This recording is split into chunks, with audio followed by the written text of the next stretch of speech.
It's just flour and water, but something magical happens when you combine the two with time. I've always wanted to make something with sourdough, but the starter process has seemed a little too intimidating for me. But here to demystify the sourdough starter for me, Corrie Strandjord from Good Luck Bread. Welcome back. Hey, good to see you again. Okay, I am really intimidated, but we should start with what a starter even is. Totally, yes. Anybody can do this, just to start. And it's not as deep as it sounds. Like, we can get into the science, but there's just some basics that we can all learn. So what I want to show you today is what a starter is, how to make your own from scratch, and how to feed and maintain it. Okay. Basically. Yeah, Perfect. and then talk about how it translates to bread. And like the stuff taste. you can make from it. Yeah, Obviously. totally.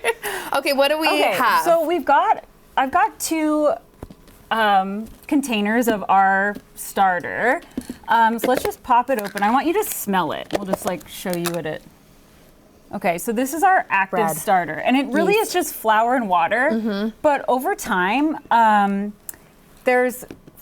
has good bacteria living on it. It has yeast living on it. There's yeast in the air.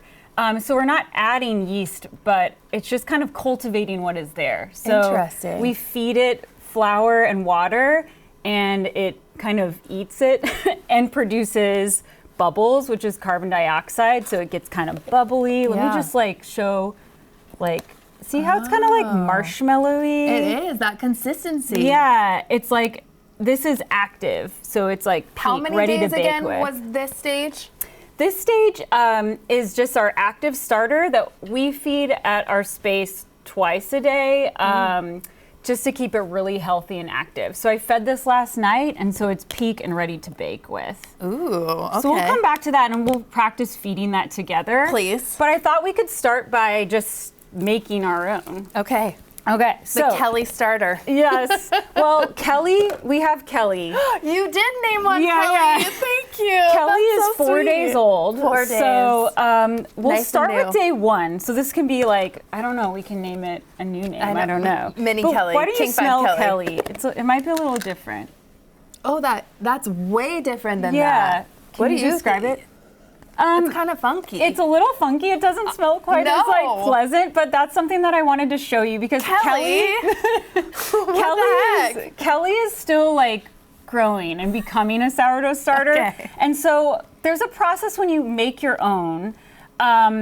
It's very simple. We'll practice feeding or starting one, but it just involves feeding it every day, flour and water. And it's not ready for about 7 or 8 days. And Kelly is 4 days old. So she started on Sunday. And in the middle of that time when you're creating the new starter, it can smell a little funky. There's sort of like, the good bacteria is sort of like fighting for control. But that's normal. That's normal. But actually it's starting to wake up. Okay, well, she smells a little funky, but it's okay. We're going to start. How do we get going? I like to do equal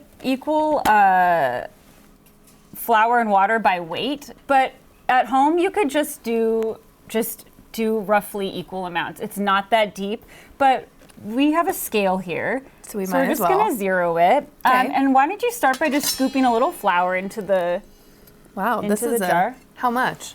Just like, that's good. That's good. Okay, so there's 56 grams. Okay. I'm gonna tear it. Why don't you pour 56 grams just slowly? Is this of cold water too? Warm water? This is just room temperature. Oh, no, I already failed. That's okay, you didn't. So it's 67 grams. That's fine. You could add more, or actually don't, because it's not that big a deal. I'll show you. We're at 68 I really degrees. like that. Then it's not So go ahead and give it a stir.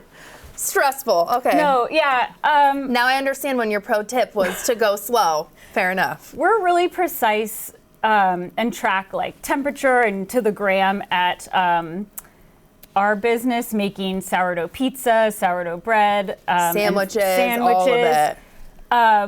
But even sometimes I'll be feeding at home and I just cowboy it. I don't even weigh it. I'm just like we're making a pace. So Kelly Cowboy in the kitchen. Yeah, you can just put that here if you want. In here? Just, okay. Yeah, sure. Now go ahead and smell this. I mean, it's paste. Yeah, this smells good. This smells like bread to me. Not funky at all. It's just like, because it's just flour and raw flour and water. Right. So that would be day one. So if you're making your own, you would leave this for a whole day. Okay. And then the next day, you would discard some and then feed it again. So I've been doing that with Kelly every day. For 4 and days. I think she's almost there.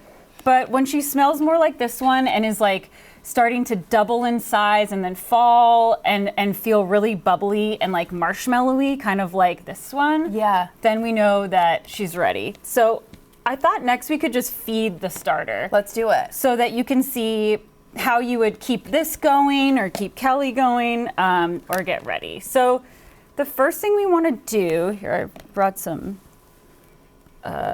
this is just, we'll just use this to discard. Is we're gonna And what do you do with some of the discard? Discard is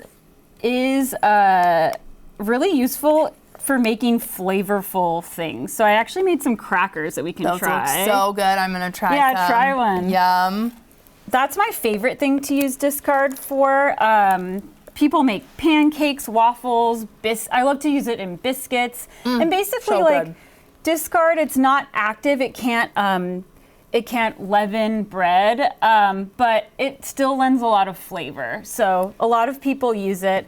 A lot of commercial bakeries that work with really high volume, they'll sell they'll call sourdough, but it's really just they add discard for flavor and use commercial yeast. It's a And little you bit of have a some cheat. finished product over here. So what does it look like too Yeah. when you bake it, and what am I looking for in there? Okay, oops. All right, I'm just discarding. So, yeah, I'll show you that. But I like to discard like almost all of it. Just Okay. a good note. Okay. Fair enough. But yeah, I've got a loaf. This is just a country loaf that we Magic. made at our shop. And it's kind of fun to see the inside crumb. You can see there's all these, it's really opened up with lots of bubbles. That's sort of that same process translated to bread of the fermentation happening and that carbon dioxide being produced, and the gluten networks in the bread are getting strong so they can like hold that in the air. We also have some working. focaccia where that is shown off as well. Yeah, on Saturdays at Good Luck Bread, we have a production space in Soto, and we open up to serve sandwiches and bread and cookies, and everything is made with sourdough. Most of the week Amazing. we're making frozen pizza, also with sourdough. Thank you so much for being here. This Cool. was so good.